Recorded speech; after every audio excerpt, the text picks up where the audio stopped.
Hello, I'm here with Chris Nielsen. Da, da, da, da, da, da, da, da, da, da. We gotta get, where's the theme song? Get the theme song. We don't have a theme Play song. the theme song on the soundboard, Chris. Oh. Go play the theme song, quick. Oh boy.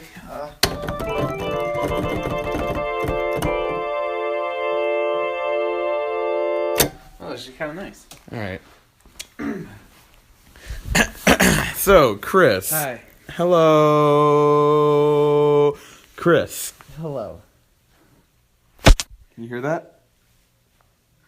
What do you asking? All right, Chris. Yeah. What's your first musical memory? Okay. Well, I believe I was a third grade boy, and I had this little xylophone. It only had 5 notes on it. I have no idea what those notes are, but I had a mallet. And I was just banging on them, and I was like, "Ooh, this sounds pretty good. I bet I could just sit on my curb and play music, and people would pay me money." But that, of course, never happened because I live on a cul-de-sac, so no cars ever go up there, and I was just out there, just banging on some xylophone, so that was my first musical memory. Well, before that, I had this little. Before that, I think it was. Please God. Preschool. Or no, I never went to preschool. I went to a daycare with a lovely lady named Gilda, and That's not a real name. her name was Gilda, and she was my favorite. Don't lie to me. I am not. Don't Ask lie my to me. mother. Ask my mother. I'm not asking. Okay. So, when I was at Gilda's, there was this little phone. It was like from the Elmo show, and it had a face and everything. So, it opened up, and you click a button, and it played this little song. I think it was like a Beethoven song, and I was like, "Ooh, I like that. What's coming out of here? This sounds really good." And so I just Was it like a bee's nest? No, it was nice. It was like something that you'd hear on like a doorbell. It was a nice melodic sound, and so Replicate it now. I really can't think of it right now. Anyways. But it was great. But in elementary school, yeah. So I believe it was 3rd grade where I had a guitar, and I wanted to learn how to play it. So we went to this place called the Music Garage, and I would take lessons. And bless you. And so You're welcome. we would I would go to this place every week and practice the guitar, but the guitar was, I would say, as tall as me at the time. And so I was just there like in the the little corner playing the guitar with this guy.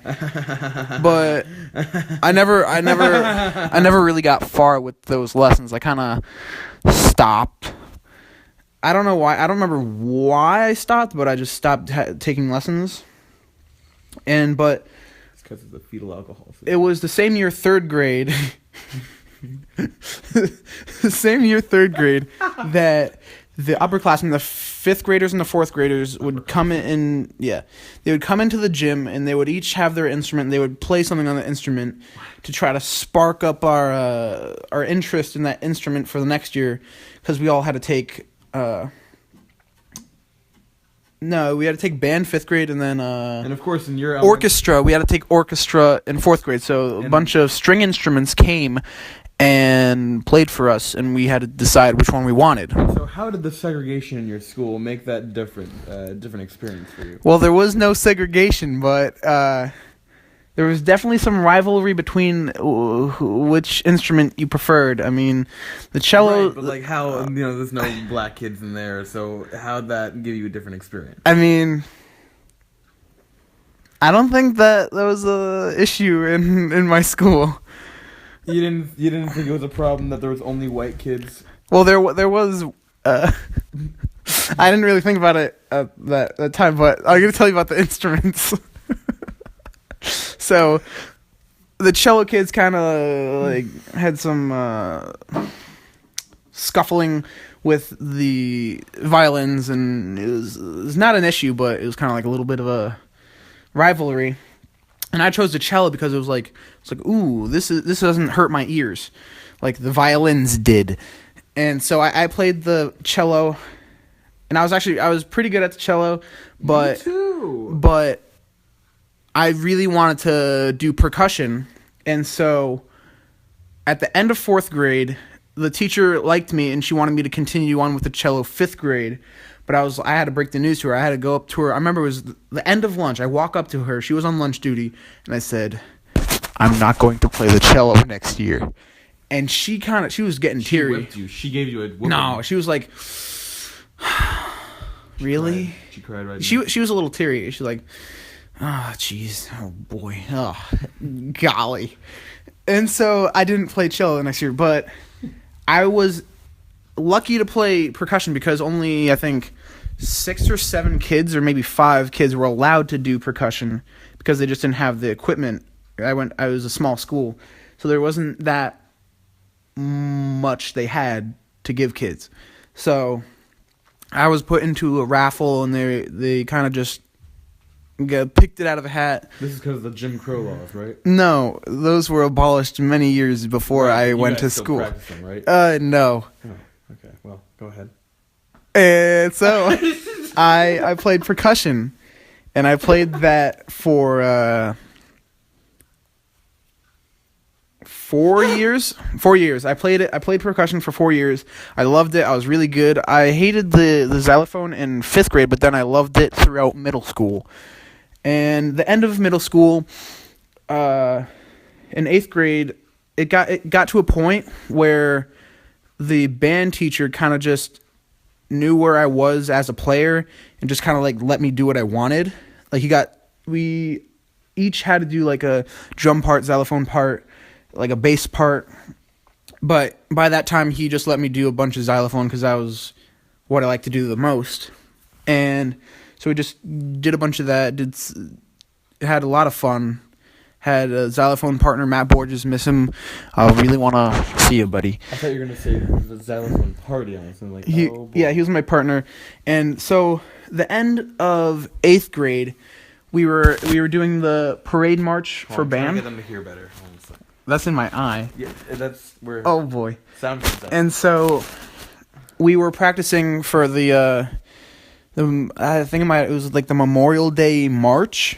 So we were playing it. Sounds racist. We had to play the drums. We had the snare drums. We were just like walking. And so before all of that, I had told my band instructor that I was not going to play percussion in high school because of the freshman year we didn't have the blocking system, so we had each class every day, and so you had either the choice of an elective or lunch.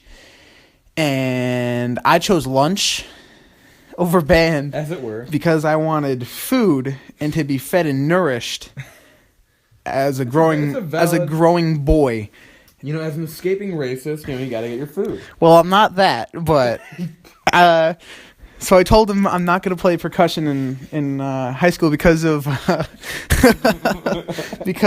scheduling reasons. And he's like, geez, really hate to see it. And so after the march, we hand back all the gear, all the instruments, and I'm on my way. I'm stopping into a Cumberland Farms because we had to take a bathroom break, and I was in the bathroom. My dad was waiting outside for me, and when I come out, he said, "Oh, your band teacher was in here. He came into the Cumberland Farms, and he was talking to me, and he really wanted you to continue percussion." And I was like, "He followed us to the Cumberland Farms?" And he's like, "Yeah, he was here, but he's gone now."